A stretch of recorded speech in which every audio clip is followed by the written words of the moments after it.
Imagine the year is 1963. It's November 24th, and you're just having a regular day, going to school, getting ready, going to your job. But in Dallas, Texas, a man is dying. He's being assassinated in front of dozens of people, and it's being captured in a picture to be shared for years and years to come. And that's exactly what is happening in our picture.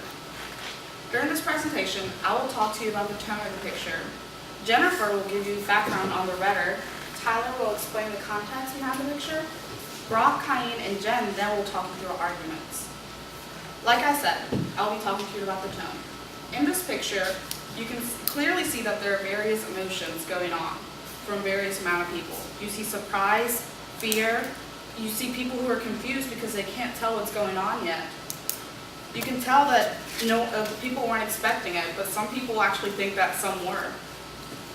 Something that was supposed to be a simple walk to the car became an iconic picture to be talked about throughout our history. Now I'm going to pass it on to Jen. Just to give you some background on the person who took this photograph, his name was Robert Bob Hill Jackson, or he went by Bob. And he started taking out pictures when he was little. He was always fascinated by photography. He'd get his dad to drive him to airplane crashes and car crashes when he was little, just so he could take pictures of them. And then he went into the Army and he photographed for the Army for a while. And once he came back to Dallas, he was hired by the Dallas Times-Herald, and they sent him in 1963 to cover Kennedy's arrival in Dallas. And so this man being shot in this picture is the guy that assassinated Kennedy just a few days before, if you didn't know. And so Bob was sent to cover Kennedy's arrival, and he actually didn't get any pictures of Kennedy's assassination because he was changing out the film in his camera. So then 2 days later, when Oswald was about to be transferred to a different location, they sent him to photograph him being transferred, and then he ended up getting this picture of him getting murdered when he was just supposed to be walking to the car. So now I'm going to pass it off to Tyler, and he's going to give you some context during the time. Okay. So like Jennifer said, as you can see in this photo, the guy who actually has a gun is Jack Ruby, and the guy, like Jennifer said, in the middle right here is Lee Harvey Oswald. And a little bit of background about him. He was a man who was accused of killing John F. Kennedy, but the reason why he's being arrested in this picture was at the shooting at the parade.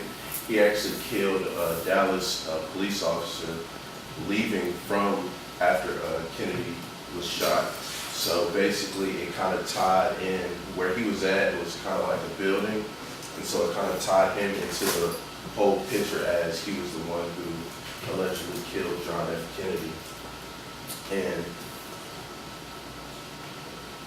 before that day, Jack Ruby was actually there, and he told there was another police officer there, and he actually told them, "Are you ready to watch the fireworks?" Kind of like signaling that he was the one that actually was on the mission to kill John F. Kennedy, but Lee Harvey Oswald kind of beat him to the punch. So that's why that's the kind of backstory that they put two and two together, why he was the one that actually killed him, while Lee Harvey Oswald was being transferred to a more secure location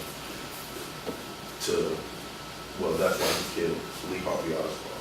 And during this assassination, John F. Kennedy was dealing with a lot of relations with the Soviet Union.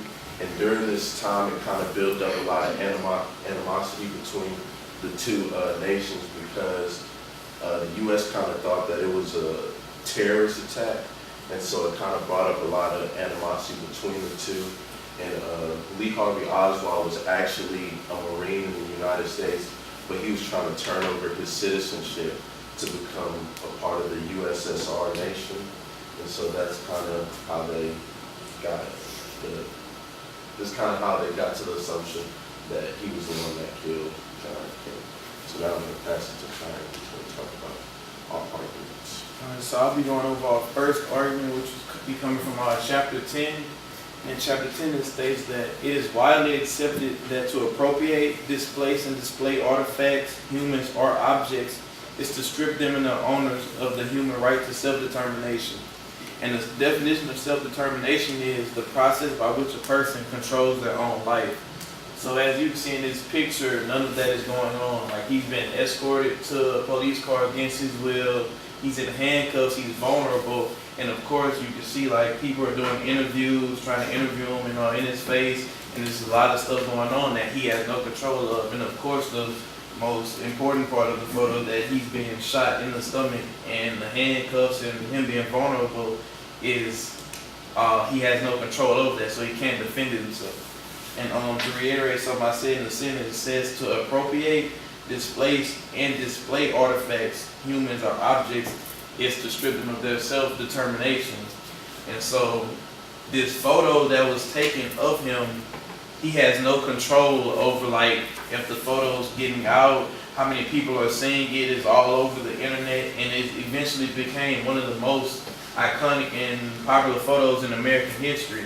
And it's revolving around him and what's going on in his life, and he has no control over the situation, of course, because he died. So, this whole photo contradicts the term self-determination. So I'll be passing it on to Brock, who will be talking about our second argument. Yeah, so the second argument that we came up with, we pulled from chapter 8, and it is the concept of irony.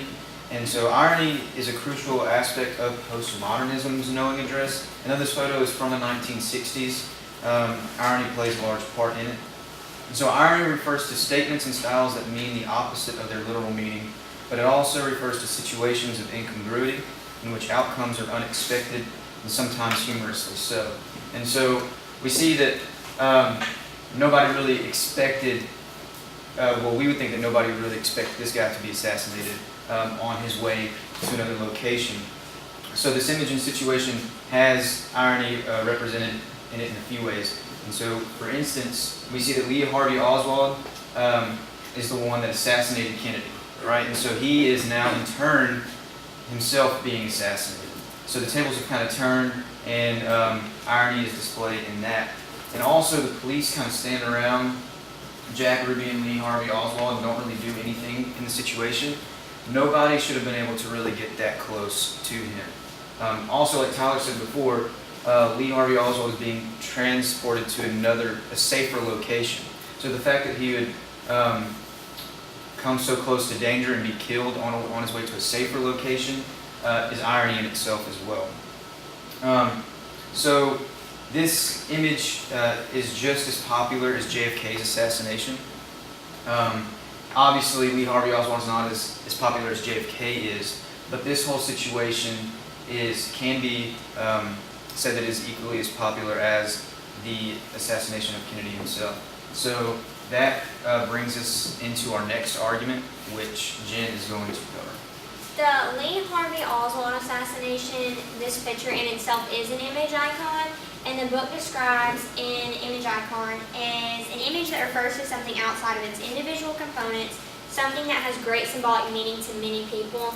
And obviously this affected all of America because this guy in this picture had just shot the president a few days prior. And it also says that these icons are often perceived to represent universal concepts, emotions, and meanings. And so Jack Ruby, the guy that shot Oswald, he went to court and his plea was that he had such great emotion for JFK and that he felt so highly for JFK, he went and shot Oswald, and it was just an unconscious thing. And so he tried to get off on the fact that he just loved JFK so much that he had no choice but to go and shoot Oswald. And so obviously that didn't work in court, but that was his plea. And so then America thought very highly of JFK, so many of them thought, oh, well, this guy deserved to be shot because he shot our president. And so there's just many emotions at the time and a lot of different meanings that were being formed over first the assassination of the president, and then you turn around the person that assassinated him and got murdered. And so now I'm going to pass it off to Vanya, and she's going to close us out. So why is this important to any of us? So what? From this picture, you can see that an iconic moment can create even more iconic moments, even if they're ironic. You can also take these iconic pictures and learn more about them in a historical way. And that way you can form your own opinion or thoughts or learn more about what is happening in that moment. And that's what we get with this picture where we see Lee Oswald getting assassinated.